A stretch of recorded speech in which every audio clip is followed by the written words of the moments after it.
ఆంధ్రప్రదేశ్ రాజకీయాల్లో గత కొద్ది రోజులుగా మాజీ మంత్రి జోగి రమేష్ పేరు మారుమోగిపోతోంది. ఎన్నికల ఫలితాల తర్వాత కొంతకాలం సైలెంట్గా ఉన్న ఆయన ఇప్పుడు మళ్లీ తన పాత దూకుడును ప్రదర్శిస్తున్నారు. అయితే ఈసారి ఆయన విమర్శలు రాజకీయ హుందాతనాన్ని దాటిపోతున్నాయనే విమర్శలు వ్యక్తమవుతున్నాయి. నేరుగా మంత్రి నారా లోకేష్ను టార్గెట్ చేస్తూ అత్యంత దారుణమైన పదజాలంతో ఆయన విరుచుకుపడుతున్నారు. గతంలో అంబటి రాంబాబు వంటి నేతలు ఒక మాట తూలినా జోగి రమేష్ మాత్రం లోకేష్ వ్యక్తిత్వాన్ని కించపరిచేలా వికృత వ్యాఖ్యానాలు చేస్తున్నారని టీడీపీ శ్రేణులు మండిపడుతున్నాయి. జోగి మాటలకు ఆగ్రహించిన పసుపు దళం ఆయన ఇంటిపై దాడికి కూడా వెనుకాడలేదు. ఈ పరిస్థితులు రాష్ట్రంలో మరోసారి రాజకీయ ఘర్షణలకు దారితీస్తాయా అనే ఆందోళన కలిగిస్తున్నాయి.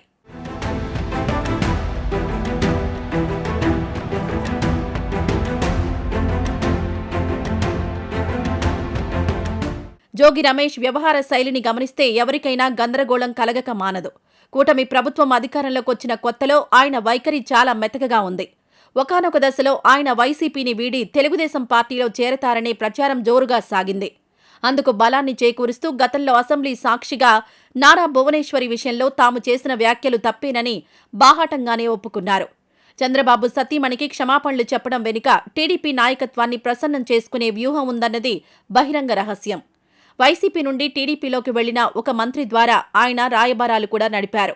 బీసీ నేత గౌతు లచ్చన్న విగ్రహావిష్కరణలో టీడీపీ నేతలతో కలిసి వేదిక పంచుకోవడం ద్వారా తన దారి మార్చుకున్నట్లు సంకేతాలిచ్చారు. కానీ టీడీపీ అధిష్టానం ఆయనకు గ్రీన్ సిగ్నల్ ఇవ్వకపోవడంతో మళ్లీ వైసీపీ గూటిలో ఉంటూ దూకుడు పెంచడం చర్చనీయాంశంగా మారింది.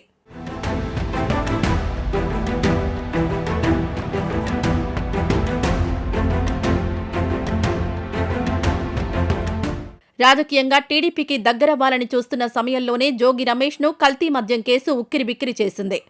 తంబళ్లపల్లిలో బయటపడిన భారీ కల్తీ మద్యం డంపు వ్యవహారం ఆయన మెడకు చుట్టుకుంది. నిజానికి ఈ కేసులో తనపై అనుమానం రాకుండా ఉండేందుకు జోగి ఒక భారీ డ్రామాకు తెరలేపారు. ఒక మీడియా సంస్థను వెంటబెట్టుకుని వెళ్లి తానే ఒక కల్తీ మద్యం డంపును కనిపెట్టినట్లు హడావుడి చేశారు. అయితే పోలీసుల విచారణలో అసలు విషయం బయటపడింది. ఆ డంపు వెనుక, ఈ మొత్తం ఎపిసోడ్ వెనుక జోగి రమేష్ హస్తం ఉందనే ఆధారాలు లభించాయి. ప్రధాన నిందితుడు అద్దెపల్లి జనార్దన్ రావు ఇచ్చిన వాంగ్మూలం జోగిని కోలుకోలేని దెబ్బతీసింది.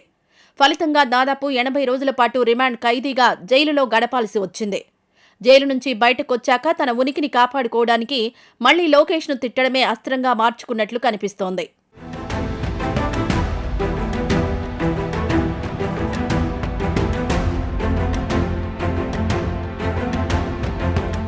జైలు నుంచి వచ్చాక జోగి రమేష్ ఒక కొత్త వాదనను తెరపైకి తెచ్చారు.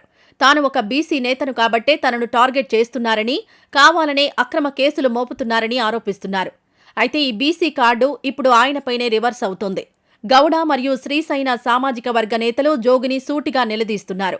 గతంలో బీసీ నాయకురాలు గౌతు శిరీషను వైసీపీ శ్రేణులు సోషల్ మీడియాలో అసభ్యంగా దూషించినప్పుడు ఈ బీసీ ప్రేమ ఏమైందని వారు ప్రశ్నిస్తున్నారు. సర్దార్ గౌతు లచ్చన్న విగ్రహాన్ని తొలగిస్తామన్న వైసీపీ నేతల వ్యాఖ్యలపై ఎందుకు మౌనంగా ఉన్నారని నిలదీస్తున్నారు. తన అక్కను వేధించవద్దని కోరిన ఒక అమాయక బీసీ బాలుణ్ణి వైసీపీ నేతలు పొట్టనబెట్టుకున్నప్పుడు జోగి రమేష్ గొంతు ఎందుకు పెగల్లేదు?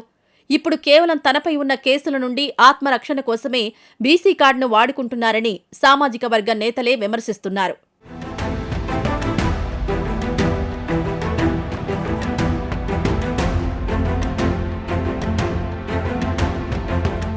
జోగి రమేష్ అనుసరిస్తున్న ఈ ద్వంద్వ వైఖరి ఇప్పుడు వైసీపీ అధిష్టానానికి కూడా తలనొప్పిగా మారింది.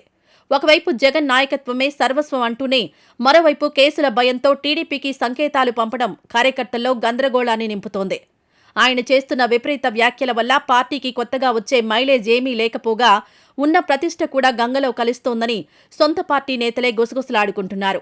వ్యక్తిగత ప్రయోజనాల కోసం పార్టీని, సామాజిక వర్గాన్ని వాడుకుంటున్నారనే ముద్ర ఆయనపై బలంగా పడుతోంది. 2026 స్థానిక ఎన్నికల వేళ జోగి రమేష్ చూపిస్తున్న ఈ అతివేగం పార్టీకి లాభిస్తుందా లేక ముంచుతుందా అన్నది కాలమే నిర్ణయించాలి. ఆత్మరక్షణ కోసం ఆయన వేస్తున్న అడుగులు అంతిమంగా ఆయన రాజకీయ భవిష్యత్తును ఏ తీరానికి చేరుస్తాయో వేచి చూడాలి.